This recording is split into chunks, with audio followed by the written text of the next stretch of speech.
how I acquired my very first rental property. So my husband and I, who was actually my boyfriend at the time, knew we kind of wanted to get into real estate. He had more of a real estate mind than I did at that point in time, but now I think we're pretty much on the same page. And I remember I was 21 years old at the time, and we decided that we wanted to look into our first rental property. And so we did it in a little bit of an unorthodox way in terms of acquiring a rental property. So generally with a rental, you're gonna have to put a 20% down payment. And that was not something that we were gonna be able to afford. It was gonna be our very first home. And obviously 21 years old, had just graduated college, no money in the bank really or anything like that. So we knew that if we bought a property that we were gonna live in, the down payment would be a lot less. You know, we could do anywhere as low as 3 to 3.5% on the down payment. And we knew that was something that we could afford as long as we were looking for something relatively cheap. And so in our area, you can buy a pretty good townhouse for around $100,000. So that was pretty much our goal. So we knew buying a townhouse for around $100,000, we would be able to put $3,000 to $3,500 down. And we knew that was gonna be something we would be able to afford.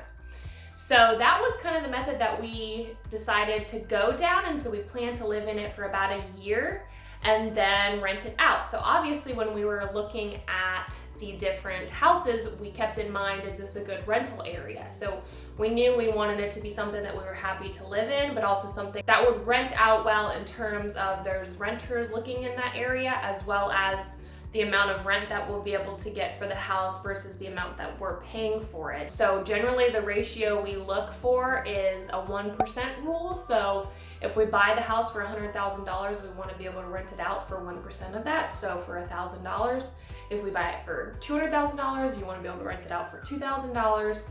And obviously it's just a sliding scale from there. So, you know, if you don't have a ton of money to start, like a lot of people don't, most people don't have 20% to put down on an investment property. So it can be really daunting to want to get into the real estate market, and it might seem relatively impossible. So this is a really good route to go in order to be able to afford it. So for example, the house that we ended up buying, we've called Big Blue because it's a 2-story townhouse. And it's blue vinyl siding. So Big Blue is what I'll be referring to it as. So we bought it for $114,900, and we were thinking we'll probably be able to rent it out for around $1,200 a month when the time comes. So, you know, that fit into our ratio of the 1% rule. And so I had pulled back up the numbers that we paid. So obviously $115,000, we're looking at around somewhere in a $3,000 down payment. And then we had the sellers cover half of our closing costs. So if you're not familiar, there are costs associated with getting a loan for a home. Those can range anywhere from 3 to 6% of the purchase price. So we had the seller cover half of those so that we only had to pay half plus the down payment. So I pulled up my closing disclosure of what we paid for our very first rental property, and we ended up having to bring to closing $5,647.79. So if you're trying to get into the rental market, buying it as an investment property, we would have had to put down for 20%, $22,980. So just about $23,000, and that is really unattainable for most people. So going the owner-occupant route, being able to do about $5,600, that's a lot more attainable. You know, that's something most people could probably do today, or it's a really attainable goal to be able to start saving towards that much money. And on the other hand too, the other perk of going this route is since we did live in the house, our mortgage was only about $700 and change. I think it was about $730 a month. And the apartment we were living in before was about $900 something a month. So not only did we save about $200 a month on the lower payment, we also were starting our real estate investing process. So it was kind of a win-win on both fronts. There really wasn't any downsides to it other than needing to have, you know, $5,000 to $6,000 saved up. So then we ended up living in the property for less than a year. I think we bought it in November and then ended up renting it out in October of the following year for $1,200 a month, exactly what we were thinking we would be able to get.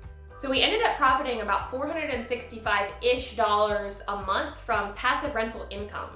So now that was $460 a month that was now getting put into our pocket every single month, really without us lifting a finger.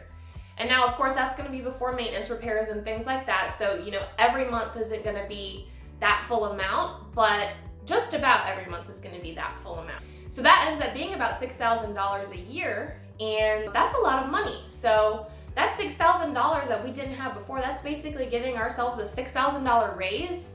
And if you remember, it costed us about $6,000 to purchase the house. So a year from now, we can rinse and repeat without having a single penny come out of our pocket.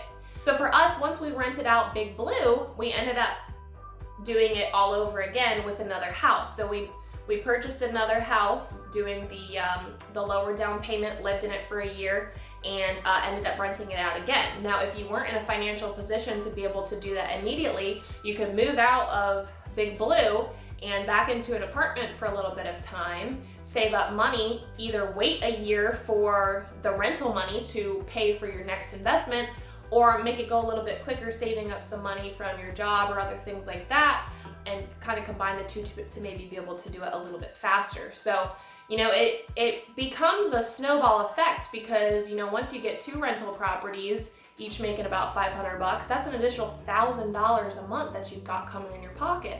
So now in 6 months, you could technically rinse and repeat.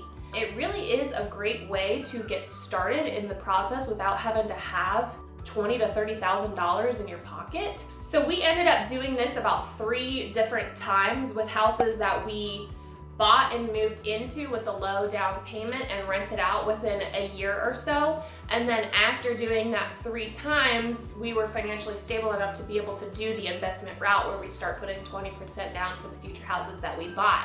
So it's not forever, it's just for a couple years while you get going and start building your nest egg of passive income and cushioning your savings account so that you can buy the next property. But you do have to have a couple moves, move once a year. It is kind of a bummer. You feel like you can't really do upgrades to your house and things like that, but you have to have the mindset that you're looking at the bigger picture. 3 years in the big scheme of things to have 3 investment properties, working on the 4th, or maybe 4 or 5, depending on how much money you make and are able to save. 3 years is nothing. I mean, if you times that by 5, you're looking at 15 years from now. I could retire off of that. So you just gotta think about the bigger picture and kind of suck it up for a few years if you maybe don't have the savings and the nest egg and the income to be able to put the 20% down payment. But just know that it is absolutely possible to buy a rental property, most likely with the amount of money that you've got in your savings today. I challenge you to get creative and think outside the box of ways that you can get your very first rental property. The way we did it is super attainable, gets you in your first house. You can be a homeowner, and then, in a short amount of time, you'll start making passive income on that property. The best time to buy real estate was a year ago. So the longer you put it off, the more opportunities you're gonna miss.